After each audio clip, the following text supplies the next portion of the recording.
बोले शिव शंकर भगवान की जय। शिव जी का सती से विवाह।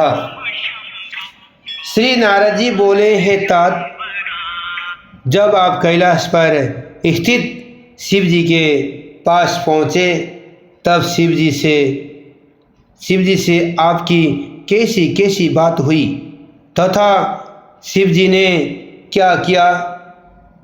ब्रह्मा जी कहने लगे, शिव जी को सत्य की प्राप्ति में संदेह था। वे मेरे पहुँचने पर मुझ संसार के रचयिता से इसी प्रकार की प्राकृतिक मनुष्य के समान शीघ्र ही मुझसे सती की प्रेमपूर्ण बातें पूछने लगे और यह भी पूछे कि दक्ष ने क्या कहा। काम मुझे विदीर्ण कर रहा है। मैं निरंतर सती का ही ध्यान कार्य करता हूँ। अतएव हे ब्रह्मा, कोई सती जैसे भी मेरी प्रिया बने, आप वैसा ही प्रयत्न कीजिए। तब मैंने उन्हें सांत्वना देते हुए कहा, वृषभध्वज, आपका कार्य सिद्धि होगा। मेरे पुत्र दक्ष ने तो पहले ही आपको अपनी पुत्री देने का संकल्प कर लिया है। उसने कहा कि शिवजी स्वयं ही मुझसे मेरी कन्या की प्रार्थना करते हैं तो मैं उन्हें अवश्य ही दूंगा।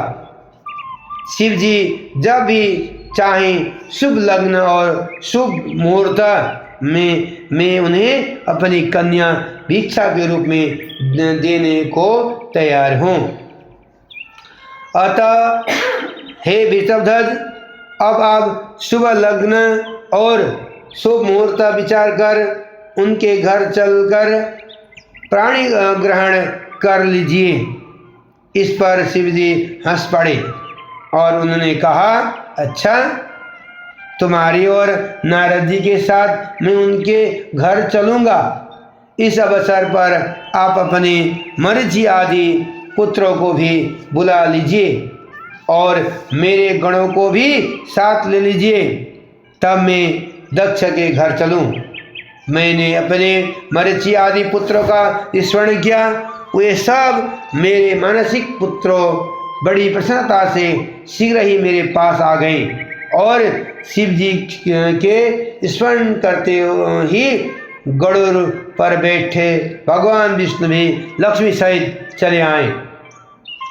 फिर तो चैत्र शुक्ल त्रयोदशी रविवार के दिन फाल्गुनी नक्षत्र में शिव जी ने यात्रा कर दी। मैं ब्रह्मा और विष्णु आदि सभी देवता और मुनि उनके साथ हुए। मार्ग में जाते हुए शिव जी की अत्यंत शोभा हुई। देवताओं और शिव जी के गणों ने बड़ा उत्सव किया।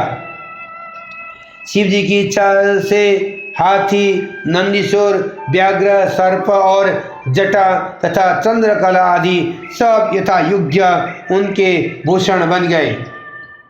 फिर नंदीश्वर पर आरूढ़ शिवजी देवताओं सहित शीघ्र ही दक्ष के घर पहुँचे। दक्ष ने बड़ी विधि से उनकी पूजा की। हम सबकी भी पूजा हुई। दक्ष ने सबको सुंदर आसन आदि देकर बड़ा सत्कार किया।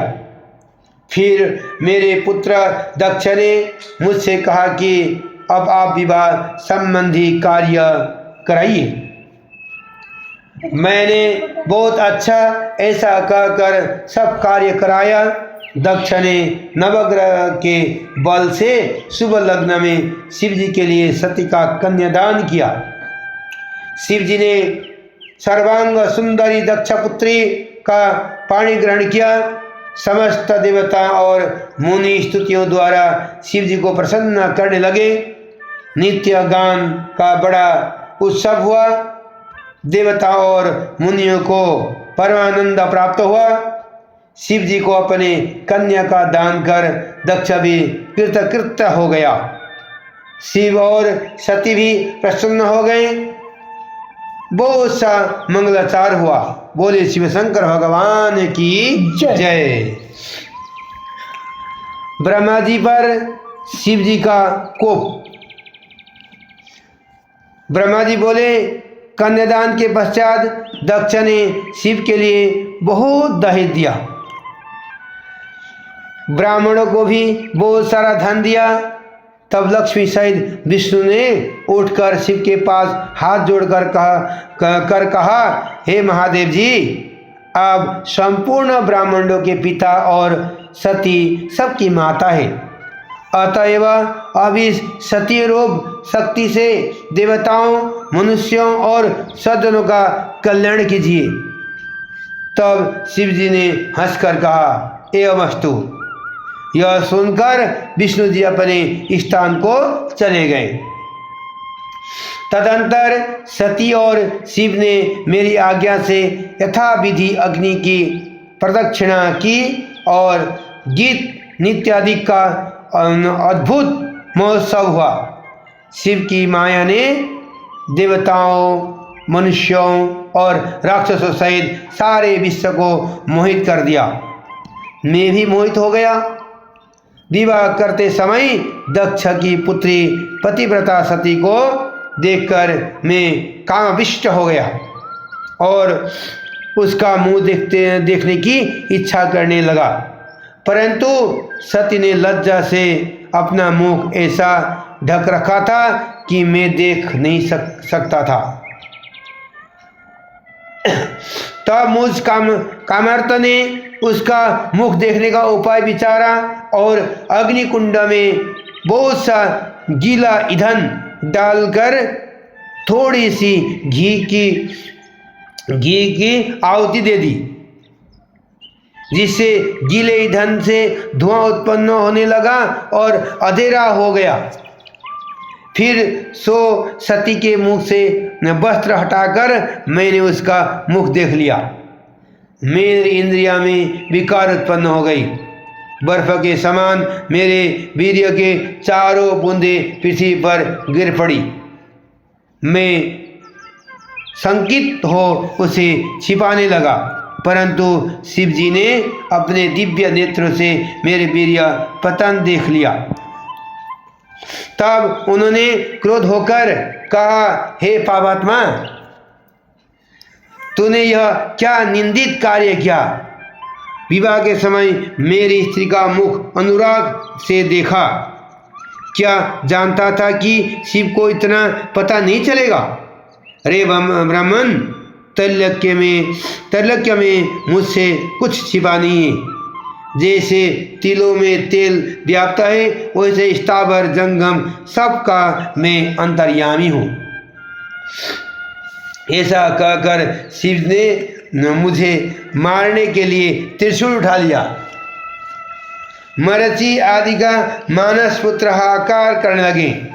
भयभीत देवता शंकर की स्तुति करने लगे। दक्ष ने भी सामने जा हाथ उठाकर शिव जी की शीघ्र ही रोका।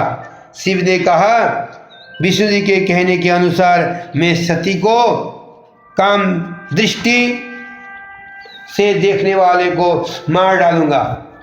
ब्रह्मा ने आशा भरे नेत्र से सती को क्यों देखा, इसका वीर्यपात भी हो गया।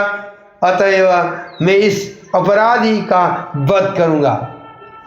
शिव जी के ऐसा कहते ही सारे देवता कांप उठे।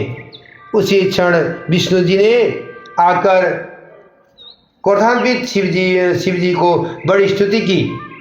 दृढ़व्रती शंकर ने कहा, हे विष्णु, तुम मुझे प्राण से प्रिय हो, मुझे हटाओ नहीं, इस दुष्ट को मारने दो। यह ब्रह्मा बड़ा दुष्ट है, मैं इस महापापी को मारूंगा। अब सृष्टि को मैं स्वयं ही रचूंगा अथवा अपने तेज से दूसरा ब्रह्म बना लूंगा। इस पर विष्णु ने मुस्कुराते हुए कहा, हे ईश, प्रतिज्ञा दूसरे के लिए होती है, अपने लिए नहीं। आप विचार कीजिए, यह प्रतिज्ञा पूर्ण करने की बात नहीं है। हम तीनों देवताओं आप ही के स्वरूप हैं। शिव जी ने कहा, नहीं, यह ब्रह्म प्रत्यक्ष भिन्न है।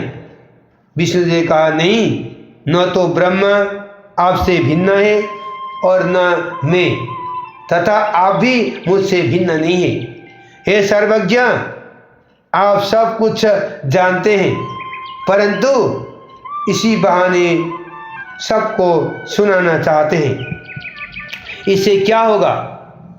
क्या हम तीनों देवताओं में कुछ अंतर पड़ सकता है?